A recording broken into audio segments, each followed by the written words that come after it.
So now let's talk about planning pre, while, and post listening tasks. So what is important while planning these stages, what activities can be used, and why it's effective to follow your lessons in these three stages. So basically, there are two choices of using materials for these three stages of listening. The first is you can just use coursebook. Well, obviously there are some advantages and conveniences of using course books. The first is the fact that each unit of course book provides specific listening activities aimed at developing a language aspect described in the preface of the unit. When you open the course book and you open the contents, usually you can see that each unit of listening of that course book focuses on one specific skill. For example, one unit focuses on learning how to predict while listening. The next one is listening for the guest, making notes, and etc. In addition, tasks are appropriately cut and timed to match the task, which makes it unnecessary for the teacher to search appropriate points in the track, which means it's very easy for the teacher to utilize course books because the teacher already knows which task comes with which recording, and the teacher doesn't have to search for the appropriate time to start the recording and at the same time to when to stop the recording. Usually it stops automatically or gives some time for students to prepare to make notes for the recording, so everything is specifically made for the students to do the task as much effectively as possible. So the second advantage is that course books provide guidance. For unexperienced teachers who struggle over material choice and lesson organization, teachers' book that comes in complement to each course book provide necessary guidance on conducting listening practice. So in the course book, there are some suggestions on how to integrate skills for particular listening task, what to do before the task, how to organize the task itself, whether students have to be divided into groups, whether the recording has to be played twice. So again, based on the level of the students and specifically that course book. So there are specific instructions and guidance that help teachers to organize more effective lessons. And finally, course books provide a framework. If the teacher adopts one course book to follow through the whole course, so this creates a sense of structure and step-by-step development and helps the teacher to assess students' progress systematically. This means if there are 10 units in the book and by the end of this book, students are expected to achieve certain level in listening, so it would be easy for the teacher to organize some tests to check whether the lesson and the course book could achieve these aims in terms of developing students' listening skills. However, there are some disadvantages of using course books for listening. The first is uninteresting content. So usually if one unit of the course book assured successful practice, for example, if the topic is music of the first unit and most of the students in the class are into music, so this can boost their mood, this can help them to be more active and engaged in the class. And if the second one fails to accomplish this, being not relevant or interesting, so either too easy or too difficult for the class, so this can create a sense of unsatisfaction in students from the tasks that they do. Then the second disadvantage is that uniformity of course books. So if the listening task is already predictable in structure, which is usual case for course books, for example, most units provide just fill in the gaps or filling the notes, choosing just A, B, C, D from multiple choice questions. So this may lead to boredom and lack of motivation from the perspective of students. And the final point is restriction. So if a teacher is accustomed to using only coursebook exercises and doesn't approach each class creatively, this can also cut listening efficiency, making students bored, and the teacher herself feels unsatisfied from the lesson. Now let's look at activities that can be used at pre, while, and post-listening stages. So pre-listening activity means the things or the activities that you can do before the actual listening practice or the listening test. So the first activity, suggested activity, is reading a short passage on a similar topic and briefly discussing it. So that's in this way integrating reading and speaking skills into listening. So the expected outcome of this practice would be language practice. So students develop reading and speaking skills.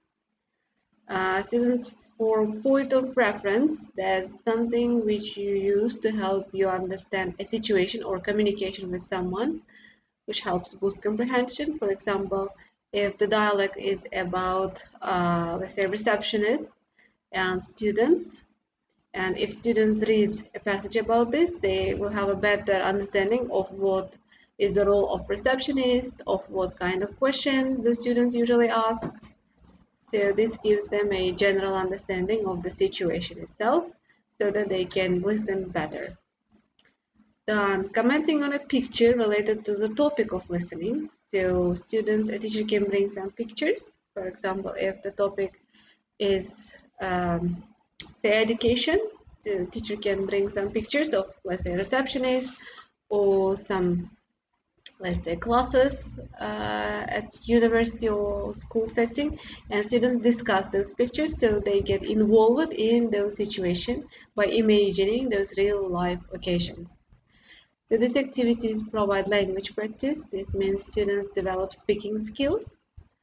The students form point of reference again by establishing the situation that they are going to listen to. The next task is predicting for the listening and making notes of the expected language and content. So one of the most effective pre-listening activities where students have to imagine the situation that's coming and think of the language or words or specific phrases that will be used in that recording. So this way students develop writing and speaking skills if the teacher asks them to comment on their predictions. And students relieve tension before listening by becoming more confident of what they will listen. This sudden and unexpected situations might they generally create some stress in students, which again influences their listening comprehension. And finally, underlining keywords and discussion questions in the listening task.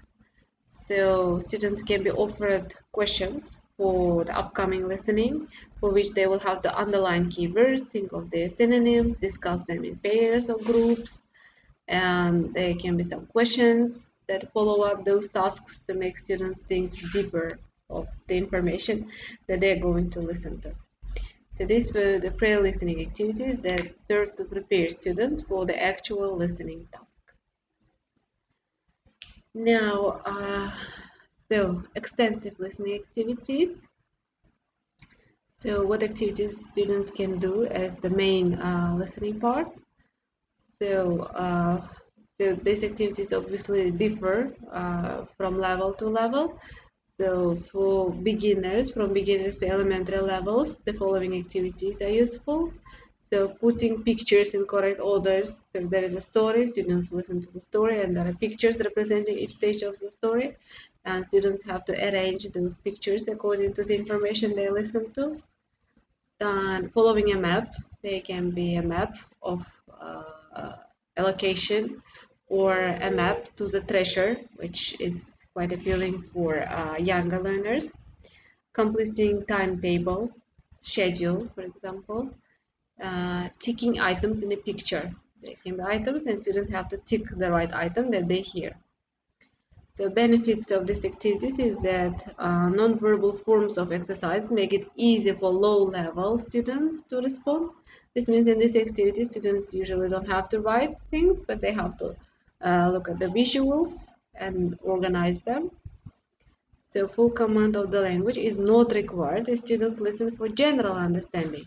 So these tasks don't require any notes of specific information, and students are just supposed to have general idea of what's being said. So that's why they can be more effective for low-level learners.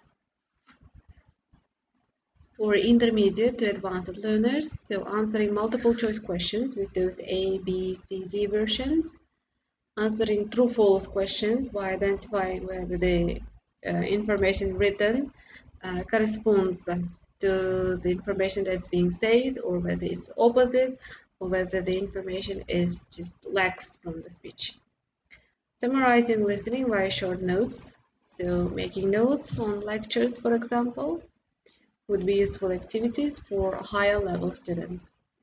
So this way, students learn to construct meaning from what they hear.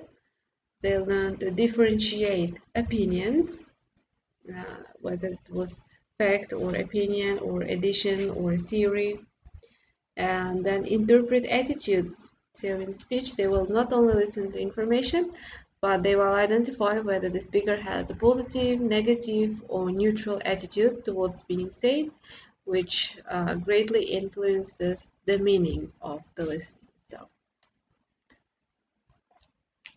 So then students could be suggested to do more intensive listening.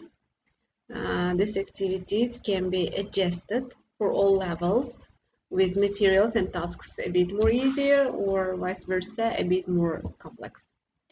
So filling in the gaps, inserting missing words in the notes on a talk or a lecture or a recipe, etc.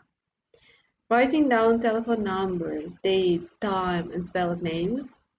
Matching items to categories. These are all intensive listening practices where students have to listen for specific information and write down specific words, names, dates, and numbers. So how can students benefit from these activities? So obviously students learn to extract details from general context. Students improve their spelling skills. Students learn to distinguish opinions and facts, and redundant language and evidence. Redundant language means those linking phrases. Usually native speakers tend to use those fillers a lot. For example, although these words can act as signposts, the phrases like, first of all, my initial point would probably be, and I also could notice remark on the fact that, or as for the next issue. So these are examples of redundant language or fillers that used to fill the time for the speaker to think about the next information, and at the same time they act as signposts for students to show that some information has finished or there is a shift to another type of information. And finally, post-listening activities. So what can be done when the main course of listening is over? So students can use notes of listening to write a summary. This way they develop their writing skills, they reflect on the material they have listened to, they think of it deeper and make notes of it by writing a summary.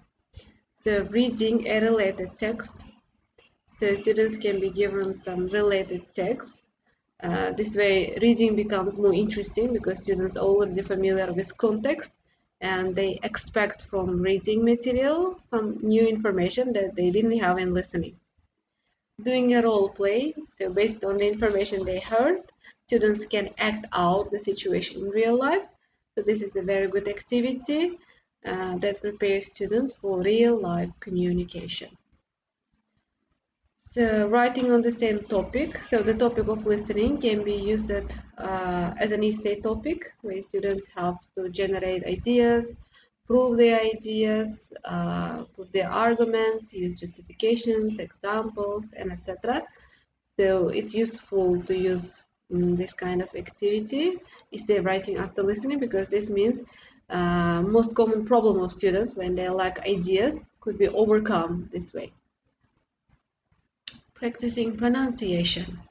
So students can be given this recording of the listening, and they could be asked to pause the recording after each sentence or a couple of sentences and imitate the accent, the speech of the native speaker so that they develop their speaking skills as well. Studying related grammar, if some grammar topic or issue could be combined with that listening. For example, if students have to identify tenses, use it in the speech. So this could be a good way to develop grammar in an indirect way. So as we have seen, there are a number of activities that can be used in pre, while, and post listening stages, and each activity has its definite purpose. And it's the task of the teacher to choose appropriate material for each class and the group of students based on the aims of the lesson, like specifically what specific skills does the teacher aim to develop in that particular class. So that's all for today. Thank you for your attention.